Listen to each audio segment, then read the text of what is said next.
कभी आपने सोचा है कि इस पूरे ब्रह्मांड की सबसे छोटी चीज क्या है? हम बचपन से पढ़ते चले आ रहे हैं कि हर चीज परमाणुओं से मिलकर बनी है और परमाणु के अंदर इलेक्ट्रॉन, प्रोटॉन, न्यूट्रॉन होते हैं और उनसे भी छोटे अगर देखें तो क्वार्क होते हैं। लेकिन अगर कहा जाए कि क्वार्क भी अंतिम नहीं है तो यहीं से शुरुआत होती है कई वैज्ञानिकों के दशकों की शोध का परिणाम, स्ट्रिंग थ्योरी। स्ट्रिंग थ्योरी कहती है कि ब्रह्मांड के जो सबसे छोटे कण हैं वो तार की तरह हैं, स्ट्रिंग की तरह हैं, धागे की तरह हैं।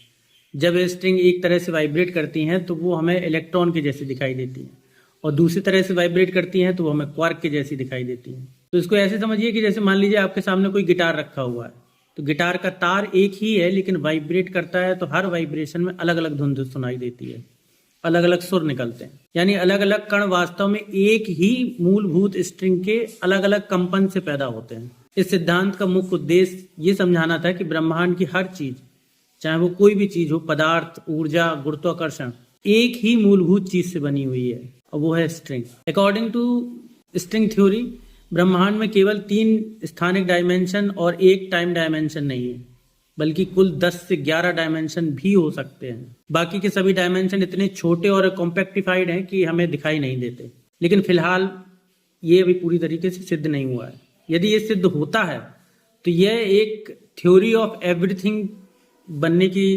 दिशा में एक बड़ी थ्योरियों में से एक थ्योरी होगी। तो कौन जानता है, हो सकता है कि पूरा ब्रह्मांड वास्तव में एक अदृश्य संगीत हो और हम उस ब्रह्मांडी महान संगीत के अलग अलग सुर हों।